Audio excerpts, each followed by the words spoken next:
طاقتیں تھی، اس کے پاس طاقتیں تھی، اس کے پاس پیسہ تھا، اس کے پاس لشکر تھا، ساری دنیا کو کہنے لگا ساری دنیا مکہ جاتی ہے، بیت اللہ کا طواف کرتی ہے، یہاں یمن میں ہمارے پاس کوئی نہیں آتا ہے، اور اس نے منصوبہ بنا کر دار الندوہ کے اندر بیٹھ کر ایک منصوبہ تیار کیا اور کہا کہ اگر لوگ خانہ کعبہ کی وجہ سے مکہ جاتے ہیں، ہم یمن کے اندر ایک خانہ کعبہ اسی طرح تیار کریں گے، اس سے زیادہ پیسہ اس پر خرچ کریں گے، اس سے زیادہ خوبصورت گھر بنائیں گے، پھر لوگوں کو بلائیں گے اور مکہ کو چھوڑ دیں گے۔ لیکن جب بنانے کے بعد تیار ہوا اس کے ساتھ کیا کیا ہوا وہ ایک لمبی تفصیل ہے، لیکن بہت کم تعداد وہاں پہنچ رہی ہے۔ سارے لوگوں کے سامنے دوبارہ وہ بیٹھتا ہے اور کہتا ہے کہ ایک کام سے مکہ والے رک جائیں گے مکہ جانے سے، کہا کہ اس خانہ کعبہ کو مسمار کیا جائے گا، اس کو مٹایا جائے گا، اس کو زمین دوز کر دیا جائے گا، اس کے بعد مکہ کوئی نہیں جائے گا۔ جب وہاں یمن سے لے کر اپنا مضبوط لشکر لے کر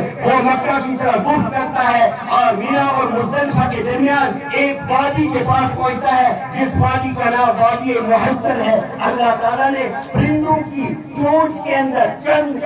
کنکر دیے اور ان کنکر کے ذریعے سے ان پر ہوائی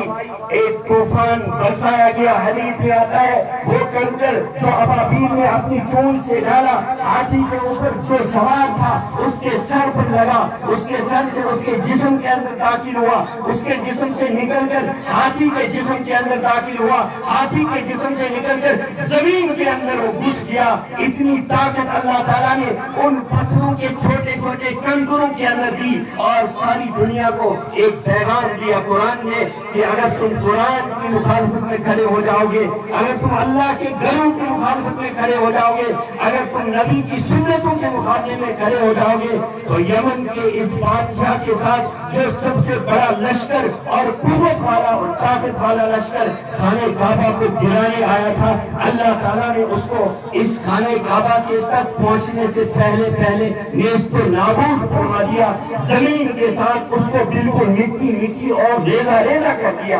یہ پورا پیغام قرآن پاک کا ہے۔ لہذا یہ تو تمہیدی بات ہے، یہ ذہن میں رکھیں کہ اللہ کے قرآن کی مخالفت میں، مدارس کی مخالفت میں، دینی پیغام کی مخالفت میں اور اللہ کے حبیب کی سنتوں کے مقابلے میں اگر آپ کھڑے ہوگے کسی بھی زاویے کے اعتبار سے تو اللہ تعالیٰ مٹانے پر قادر ہے۔ اگر یہاں بچ گئے تو آخرت میں سب کے سامنے ہم سب کو رسوا ہونا پڑے گا۔ دوسری بات، جس آیت کو میں نے آپ کے سامنے خطبے میں پڑھا، اللہ تعالیٰ فرماتے ثم اورثنا الکتاب الذین اصطفینا من عبادنا، ہم نے اس قرآن پاک کا وارث ان لوگوں کو بنایا، اصطفینا من عبادنا، اپنے بندوں میں سے جن کو چنا ہم نے، جن کو الگ کر دیا، جن کو خالص کر دیا، جو ملاوٹ والی چیز تھی ان کو الگ کر دیا، اور جو خالص لوگ تھے ان کو ہم نے اپنے قرآن کی سربلندی کے لیے، اس کی حفاظت کے لیے، اس کی نشر و اشاعت کے لیے اور اس کا عالمگیر پیغام سنانے کے لیے ساری دنیا کے لیے ایک منتخب جماعت کو کھڑا کر دیا اور ان کو قرآن کا وارث بنا دیا۔ اللہ تعالیٰ فرماتے ہیں فَمِنْهُمْ ظَالِمٌ لِنَفْسِهِ، ان میں سے ایک جماعت ایسی بن گئی جنہوں نے اپنی ذات پر ظلم کیا اور انہوں نے قرآن پاک کا علم سیکھنے کے بعد قرآن کی قدر نہیں کی، قرآن کے اس پیغام کو دنیا تک نہیں پہنچایا، اس کی حفاظت کی ذمہ داری کو ذمہ داری نہیں سمجھا، قرآن کو اپنے سینے میں داخل کرنے کے بعد بھی اپنے آپ کو حقیر دنیا کے سامنے پیش کیا اور کہا کہ ان کے پاس گاڑیاں ہیں،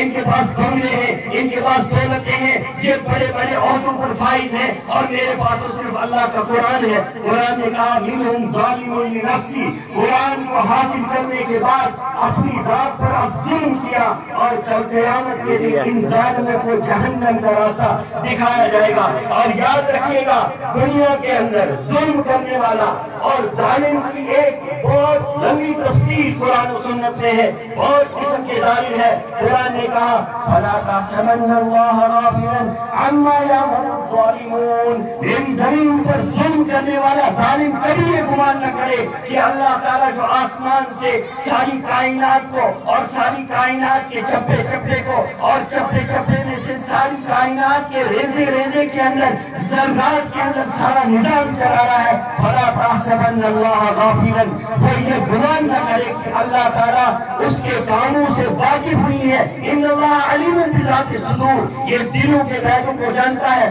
اللہ جانتا ہے ظالم کون ہے، اللہ جانتا ہے جھوٹا کون ہے، اللہ جانتا ہے ڈرگس کے اندر کون مبتلا ہے، اللہ جانتا ہے سنت کے مقابلے میں بدعات کو کون رواج دیتا ہے، اللہ جانتا ہے شرک و کفر کی ترویج کے لیے دنیا کے اندر کون کون کام کرتا ہے، اللہ سب جانتا ہے۔ آپ ماں باپ سے چھپ سکتے ہیں، آپ محلے والوں سے چھپ سکتے ہیں، آپ بادشاہوں سے چھپ سکتے ہیں، آپ اپنے علماء سے چھپ سکتے ہیں، لیکن فلا تحسبن اللہ غافلا، اللہ سے کائنات کا کوئی بھی مخلوق انبیاء سے لے کر ادنا تک کوئی چھپ نہیں سکتا ہے۔ جب یہ پورا پیغام قرآن پاک نے سنا دیا، اس کے بعد کوئی مخالفت کرے گا قرآن کی، اس کے بعد کوئی مخالفت کرے گا نبی کی سنتوں کی، اس کے بعد مخالفت کرے گا کوئی اللہ کے حبیب کے ان طریقوں کو، پاک طریقوں کو چھوڑ کر لوگوں کو بدعات کے اندر شکار کر دے گا، لوگوں کو بدعات کے اندر گھسائے گا، رسم و رواجات کے اندر زیادہ پیغام اور ترغیب دے گا۔ کل قیامت کے دن اللہ کے حبیب فرماتے ہیں من احدث فی امرنا ھذا ما لیس منہ فہو رد، جو ہمارے اس دین کے اندر اپنی طرف سے کری ہوئی باتوں کو پیش کرے گا، کل وہ خود بھی مردود ہوگا، اس کے کام بھی مردود ہوں گے، اس کو وہ کام کرنا پڑے گا جو اللہ کے حبیب نے امت کے سامنے آئیڈیل کے طور پر پیش کیا۔ لقد کان لکم فی رسول اللہ اسوۃ حسنہ، اللہ کے حبیب کی زندگی تمہارے لیے آئیڈیل ہے، نمونہ ہے، وہ امام ہے، وہ تمہارے مقتدی ہے، ان کو امام بنانا پڑے گا، ہم سب کو مقتدی بننا پڑے گا۔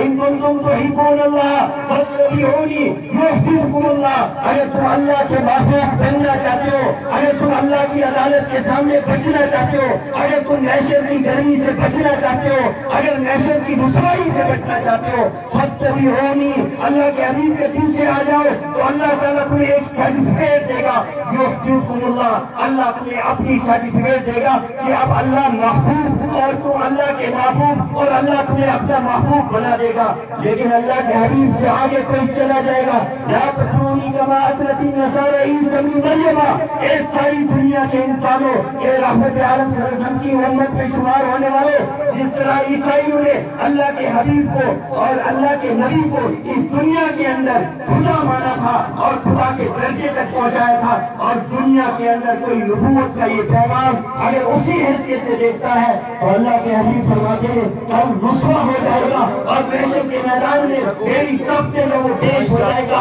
اور وہ کہے گا کہ میں حوض کوثر کی طرف جا رہا ہوں، اللہ کے دستے مبارک سے جام کوثر پیوں گا، اور فرشتے کہیں گے کہ یہ لوگ آپ کی سب میں آ رہے ہیں۔ اللہ کے حبیب فرماتے ہیں یہ تو میرے لوگ ہیں، آنے دو، لیکن فرشتے کہیں گے نہیں یہ آپ کے لوگ نہیں ہے، یہ آپ کی امت کے لوگ نہیں ہے، کون ہے پھر؟ اللہ کے حبیب اللہ کے حبیب سے کہا جائے گا کہ آپ کے دین کی مخالفت کرنے والے، آپ کے دین کو مست کرنے والے، آپ کی سنتوں کو توڑنے والے، قرآن و سنت کی غلط تشریح کرنے والے لوگ ہیں، اور اللہ